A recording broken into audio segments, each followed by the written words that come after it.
ICOs and the optimal marketing mix. An esteemed panel of crypto experts offers invaluable insights into ICO marketing. Chris Obereder, Trade.io. Maximilian Max Kops, STO advisor. Ivan Maslennikov, Run CPA. Phillippe Hofste, TV2. Sergey Khitrov, ICOTOP.io. Moderated by Calicchia, Mazee.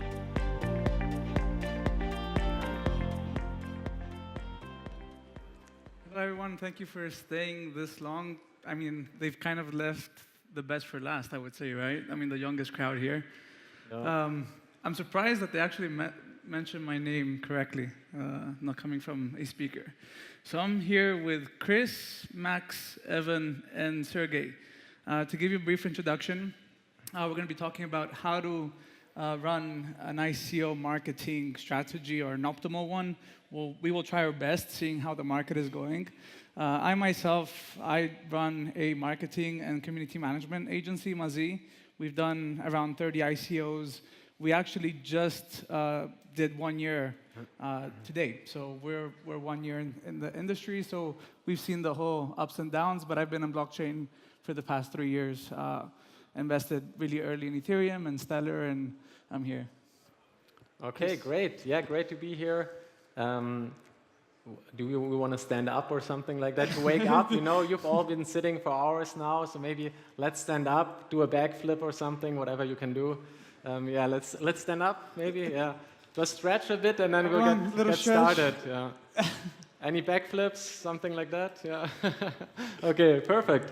Thank you. So yeah, and then I've been in Silicon Valley the last 2 years now. I've been in the app business beforehand. And then basically from the app business, I shifted in the ICO business into a marketing crypto. And now I'm part of one of the second biggest crypto app. We manage $5 billion in crypto. In total, it's called CoinStats. And I've done 4 ICOs and been in the marketing scene. So looking forward to this. Yeah, nice to meet you as well. My name is Max. I'm currently advising several projects that are doing an ICO or an STO, such as Micro, which is also here with a booth. And I dived into the space in 2013 when I started Bitcoin mining from home. And I quickly realized that there's a lot more potential in the blockchain in general. So I was covering the technical part of it, and I got to know about the ICO space, which offers, in my opinion, a very great new method of financing startups. And therefore, I'm currently advising several ones, especially in marketing and fundraising. Hi there. I'm Evan. My journey in crypto started back in 2014 as I was a product manager of a crypto exchange right after the MTGOX collapse. And then I switched to some more marketing activity, and right now I'm running my own company. It's runcpa.com. We do traffic acquisition for crypto-related projects. That's it. Hi, my name is Sergey. I have got experience around 11 years in internet advertising, but 1 year ago I sold all my advertising company. Now I'm founder of listing.help. We are the largest in the market who listed project on crypto exchanges. We listed more than 300 projects, and we work with more than 70 exchanges. Also, ICOTOP.io, Blockchain Life, and I have got on crypto fund. Perfect. So how many of you here in the audience are currently running an ICO or considering to run one? Or STOs, of course. STO. Let's do STOs. STOs? Okay. Perfect. So my question, I mean, to start with Chris, because you've run 4 ICOs, we'll take STOs as an example as well. So myself, when I started last year with our projects, we saw that a lot of projects were raising through communities. So community management was one of the strongest things. This is why I started a community agency. Right now, it's shifted a bit more to events and private investments. Have you seen the same in your space through your ICOs? Yeah, I would agree with that, definitely. So the community aspect is not so important anymore, although it's very important still. But those communities, many burned their hands, of course. So those communities, many are very careful now. So look at all the Telegram groups, like when they had 50,000 in December, 50,000 members, maybe they have 30,000 now. So a lot of people left the scene as well. And that's always in like hype and bear market. You know, right now it's bear market, and right now it's more like bigger investors and not so much the community. Like the community, basically the hype community, a lot of them left now. So those are the ones that jump on when Bitcoin moons, what you call it, and they leave again once it plummets. So now they left. A lot of them left. So if you're trying to get them as investors, it's probably not the best idea. So ads right now don't work anymore, kind of. And basically, right now it shifted. So that's the STO model should get more institutional money and like bigger investors in than like the ICO model. Yeah. Max, maybe add to this. Yeah. I think this differentiation is really important because most of the projects, they just put money and time into the marketing without thinking about their community, because most of the projects have been starting with a community and they build a B2C product where the community actually matters. But what we see now is that especially with the rise of STOs, this matter of finance gets interesting for projects that are not coming from a blockchain sphere, and there are many projects that actually don't need a community. So what I see is that many people put the effort only on the numbers to have possibly big groups of Telegram members and all this stuff, while they completely miss out the accordance to the right investors, because that's what you said. If you have an ICO, an STO, you're targeting mainly the big investors, and you don't really focus on the community because you're not building your future customers. And this is the first decision to take. It sounds really obvious. However, that's what I saw from many projects. I was speaking about their marketing. That's what many people leave out, and they just invest the money in building a community they don't need at the end. Mm-hmm. But building community is a required step when negotiating with funds and big players. So you still have to do some stuff that brings like very little value to your project, to the development of the ecosystem, if I can say so. But you still have to do it. It's kind of weird. I agree with my colleague, but if I need additionally say, I think every ICO now need to create hype around project, because you need to have that a lot of customers, investors should discuss your project on social media, on forum, on comments, and I think every ICO project should have department which work with investor funds, because we know that almost money now for good ICO from investor funds. Yeah, you mentioned a good point, Chris, about, before we used to see channels with 50,000, 60,000 members. Now that's become more of a bounty thing or an airdrop thing. What do you think about something like coming to events? Is this based on your experience and all your experiences? I mean, have you seen a return on investment on events? Okay, events.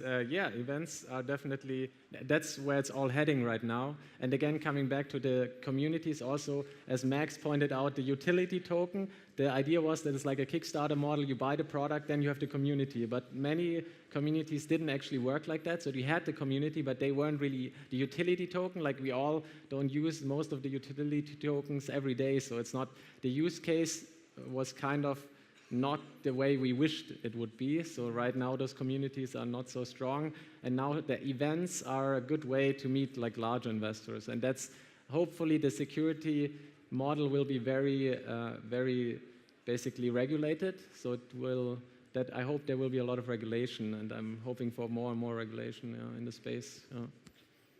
Max, go for it. I think there are two types of marketing that you can do, because most of the projects, they focus on blockchain marketing, and that's what you were referring to probably by events, because most of the people go to blockchain events, and it depends. Like if the product is about the blockchain, it makes sense to go to blockchain events, but many projects, they are launching a service that hasn't been existing before. Let's say you're creating a new way of producing energy.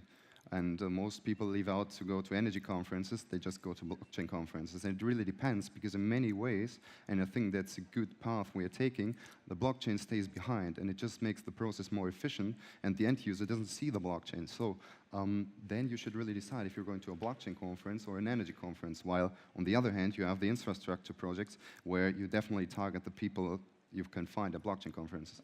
Well, I think a lot of people here come to events, or at least the ones running an STO or an ICO, the primary reason is for finding investors. Do you think, based on your experience, that you've seen a lot of people finding investors at events, or are there other places they should be looking for their investors? It really depends. I think you can raise a lot of money on events, but as I said, it should be really targeted, because if you are really an infrastructure project, and my experience is that many people are looking for this kind of layer in the technologies, it makes totally sense to go to a blockchain conference, and probably you will find interested people. While if you're on the second layer, it gets much more tricky in these conferences, and it might make more sense to go to traditional investors, because they can also understand the project, which is not the case if you're a blockchain startup. Then you should definitely go to a blockchain conference. Yeah. I would say it also, Marco, it also depends on if you are willing to sell equity. Like right now, the big investors, they always buy at least 50% equity and then 50% in tokens. So it shifted. They don't just buy tokens usually. They will also want to get in with equity. So if you get the large investor, that's like 500K plus, they usually want to have a good stake of equity in there as well, just to know more about it, and like be there. They want also then basically go with the equity model, have the tokens, and then have maybe some kind of extra tokens for getting in early. But they just buy the equity right now and then have an option to buy tokens later at a discount. So that's what I'm seeing a lot right now as well. You see a discount being a good way to incentivize investors, but what about that market making thing? You know, what comes later when the pump and dump comes? Yeah, if your discount is like 50% or like gets crazy, then no one invests. Like right now, if I see high numbers, high discounts, then I look so close anymore. Then I don't look at that usually. Yeah. So, no, yeah. That's the true thing, and what also matters is how you're going to solve the project. Because I was speaking about STOs targeting mainly big investors, while if you have a big community with many investors and it's widespread, it lowers the risk of having a volatile token, because it's much more spread over the world. There is no pump and dump done by a few parties. I mean, of course, they can organize, but it's much harder, and that's preventing it.